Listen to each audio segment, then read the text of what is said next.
Lucky ఎక్కడమ్మా? కాసేపట్లో Jaleel case hearing ఉంది కదా, ప్రిపరేషన్ లో ఉన్నారు. సరే, షాప్ దగ్గర వెయిట్ చేద్దామా? ఏంటంకుల్ ఇక్కడ దాకా వచ్చి మీ అబ్బాయి కేసు గెలిచే ఆర్గ్యుమెంట్ చూసి మురిసిపోకుండా వెళ్ళి షాప్ లో కూర్చుంటారా? సీరియల్ కోర్టులోనే నేను వాదిస్తుంటే చూడటానికి మా చుట్టాలందరూ క్యూ కట్టేవాళ్ళు. అలాంటిది సొంత తండ్రి అయ్యుండి మీ ఆశయాన్ని పర్ఫెక్ట్ గా అమలు చేస్తున్నప్పుడు ఎంత దగ్గరగా చూడాలి, ఎంత పొంగిపోవాలి. అంటే అది నేను ఈ కాంపౌండ్కి వచ్చి 25 years పైనే అయింది. అయితే ఇంతకు మించి మంచి టైం ఇంకే ఉంటుంది. రండి. అయ్యా ఇక్కడే ఉండి బాబుని కలిసి వెళ్దామయ్యా. రండి అంకుల్ రండి.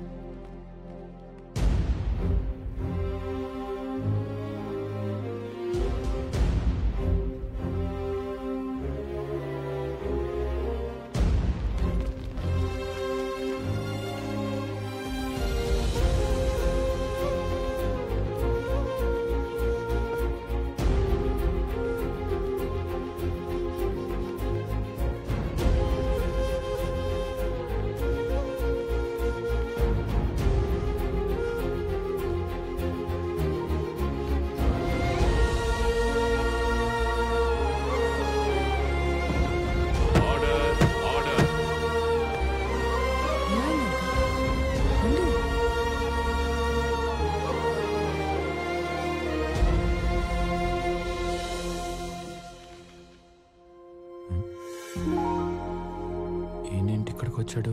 ఎప్పుడు లేంది? Proceed please. యువర్ ఆనర్, ముద్దాయి జలీల్ ఖాన్ హత్య చేశాడంటూ నేను తెచ్చిన సాక్ష్యాలన్నీ రాంగ్ అని ప్రూవ్ చేసి వీళ్ళందరినీ బయటికి తీసుకొచ్చారు డిఫెన్స్ లాయర్ లక్కీ గారు. కానీ కుక్కతో ఒక వంకరన్నట్టు వారం రోజులు తిరక్క ముందే మిస్టర్ వివేక్ మీద మర్డర్ అటెంప్ట్ చేసి వీళ్ళందరూ దొరికిపోయారు. Objection your honour. ఇంటి ముందు 2-3 రౌండ్లు వేసి సార్ ఎప్పుడు వస్తారని అడిగిన పాపానికి, టాయ్ గన్తో ఆడుకుంటూ పబ్లోకి ఎంటర్ అయిన ఆకదాయితనానికి, రెంట్ కార్లో బాబా భజన్కి వెళ్తున్నప్పుడు ఆ కార్లో దొరికిన వెపన్స్ కి వీళ్ళకి సంబంధం పెట్టి నా క్లయింట్స్ హత్య చేయడానికి వచ్చారంటాం. ఎంత దారుణం, ఎంత అన్యాయం. చెప్పండి, ఈ ఆరోపణలకు మీకు ఏం సంబంధం లేదా? बिल्कुल नहीं है साहब. मर्डर सिनेमा చూసినే పని చేసినాం, ऊपर से मर्डर కైకు करते जी. అవును జస్ సాబ్, మేము పూర్తిగా మారిపోయిన సాయిరామ్ శిష్యులం. ఇప్పుడు మా భజనలు, హారతులు, ప్రసాదాలతో జిందగీ గడిపేస్తున్నాం. ఎక్సలెంట్. మీకు ఇంకా క్లారిటీ కావాలంటే వీళ్ళు ఒక మంచి బాబా పాట కూడా పాడి వినిపిస్తారు ఈ భక్త బృందం. పాడలేంది సార్, గొంతు ఖరాబ్ ఉంది. ఒక్కసారి పాడండి, వినాలి.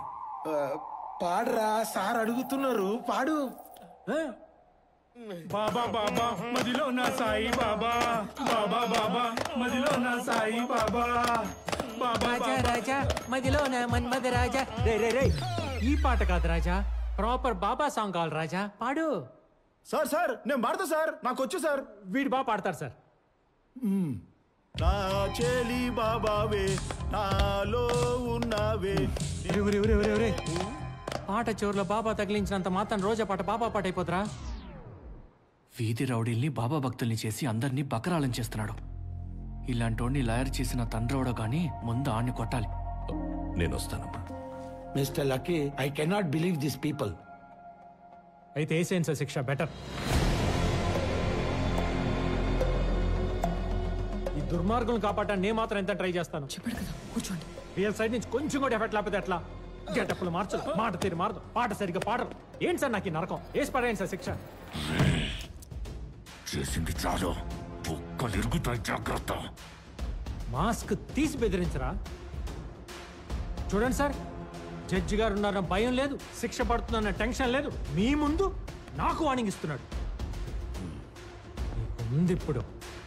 యువర్ ఆనర్, వీడు ఎలాగో ఓపెన్ అయిపోయాడు కాబట్టి నేను జరిగి నిజం చెప్పేస్తాను మీకు. ఈ ఐబ్ ఖాన్ గాడు వీటి సైడ్ వాదించి బయటికి తీసుకురాపోతే నన్ను మా నాన్న చంపేస్తానని పట్ట పగులు కత్తులతో ఈ పాషా బ్యాచ్ని పంపించి నన్ను భయపెట్టాడు.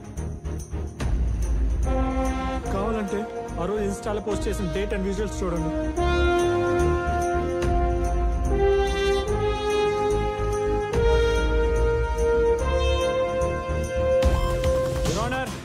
వీళ్ళు ఈ మర్డరే కాదు, ఇంకా చాలా మర్డర్స్ చేశారు. దానికి సంబంధించిన పూర్తి ఆధారాలు నా దగ్గర ఉన్నాయి.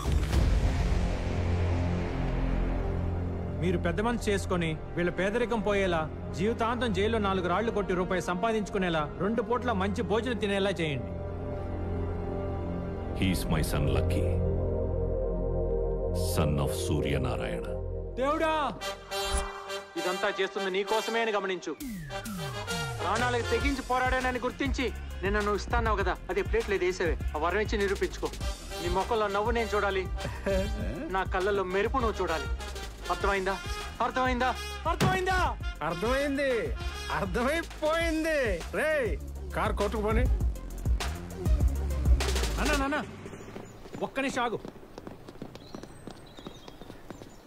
మీరు ఇక్కడ కోర్ట్ స్టెప్స్ పైన నమ్మలేకపోతున్నా. చూస్తాను అనుకోలేదు. ఇన్నాళ్ళకి దేవుడు నా కోరిక తీర్చాడు. కాదు, ఈ దేవత తీర్చింది. అవునరా, నేనొచ్చింది లక్ష్మి కోసం. ఈ రోజు తన అంజితో కలిసి ఎంఆర్ఓ ఆఫీస్కి వెళితే ఒక్క నిమిషం, అలా ఎవరైనా మాట్లాడేది? లక్ష్మి, లక్ష్మి!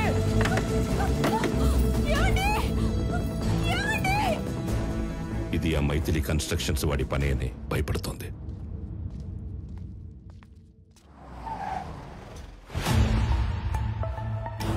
అయ్యా, వెల్కమ్ వెల్కమ్.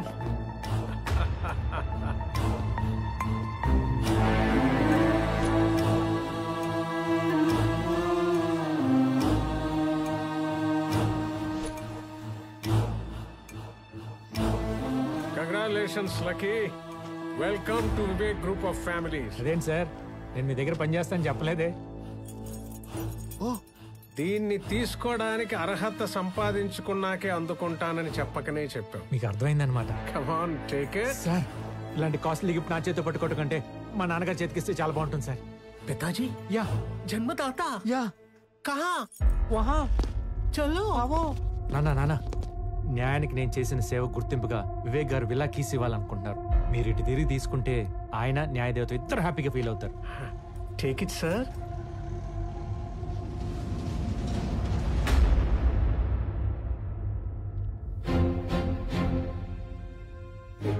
మీరు? నేనే Suryanarayan, X justice of sessions court. నీ వల్ల ధర్మాసనానికి దూరమై ఓ కిరాణా షాప్ పెట్టుకొని సాధారణ జీవితం గడుపుతున్న న్యాయమూర్తిని. నా వల్ల? నీ వల్ల కాక ఎవరి వల్ల? నానా ఆయన రే చెప్పకరా ఈడు గురించి. ఎంతో మంది అమాయకుల్ని చంపి వాళ్ళ సమాధుల మీద ఒక సామ్రాజ్యాన్ని నిర్మించుకున్నాడు. ఆ రోజు అమూల్య చావుకి కారణమైన వీడికి సరైన శిక్ష వేసుంటే ఈ రోజు ఇలాంటి వాళ్ళ ఏడుపులకే కారణమయ్యేవాడు కాదు.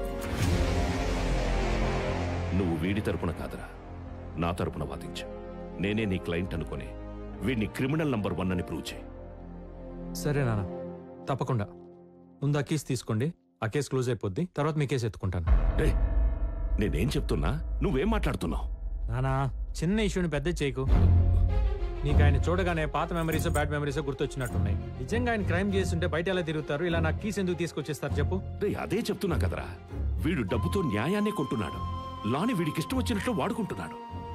సరే అవన్నీ తర్వాత చూసుకుందా కానీ ముందు ఆ కీస్ తీసేసుకో. ఏంట్రా కీసు గీసు? నువ్వు లక్ష్మి తరపున నిలబడుతున్నావా లేదా? సరే నాన్న, నిలబడతా. ఎంత డబ్బులు ఇస్తుంది అడిగి ఒక అమౌంట్ ఫిక్స్ అయ్యి. సూపర్. ఏమివ్వగలదు? మహా అయితే 4 కూల్ డబ్బులు. దీంతో ఎవరైనా క్రిమినల్ కేసు గెలవగలరా చెప్పు? ఇక్కడ ఎవడో ఫ్రీగా ఆరేసుకొని కూర్చున్నట్టు. ఆ కీసులు ఇవ్వండి సార్. రేయ్ ఇప్పుడు చెప్తున్నా, గుర్తుపెట్టుకోండి ఇద్దరు. ఎవడి వల్లైతే నేను బ్లాక్ కోట్ వదిలేయాల్సి వచ్చిందో, ఏ న్యాయం అయితే చెయ్యలేక నా వల్ల కాదని దాన్ని దూరం చేసుకున్నానో దాన్ని మళ్ళీ వేస్తాను. ఏ పుస్తకాల్ని వద్దనుకొని ఈ పవిత్రమైన ప్లేస్కి దూరమయ్యానో దాన్ని మళ్ళీ పట్టుకొస్తా. మా అమ్మ న్యాయ దేవతని కాపాడుకోవడానికి కన్న కొడుకునైన నిన్ను తొక్కి నార తీయడానికి నేను రెడీరా.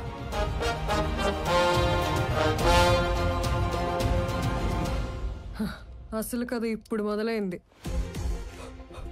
The game starts now. యుద్ధం ఆరంభమైంది. పిక్చర్ అభి బాకీ మేరా దోస్త్. ఇంటర్వెల్లో ఇలాంటి ఇన్సెక్యూర్ మాటలు మాట్లాడితేనే ఫస్ట్ హాఫ్ ఏమీ లేదనుకుంటారు. మనం ఎంత ఎలివేషన్స్ ఇచ్చినా పోసుకునేటప్పుడు వాళ్ళు మాట్లాడుకునే మాటలు మాట్లాడుకుంటారు. కానీ నువ్వు ముందెళ్ళి సెకండ్ హాఫ్ లైన్ సపోర్ట్ చేయి. కమర్షియల్ ఫార్మాట్ గెలుస్తుందో నాన్ కమర్షియల్ ఫార్మాట్ గెలుస్తుందో క్లైమాక్స్ లో చూద్దాం. చూద్దాం. చూద్దాం. భయపెడుతుంది బేబీ ఎవరు? ఆ ట్రాక్ గురించి మంచి కాఫీ తాగితే చెప్తాను పదండి సార్.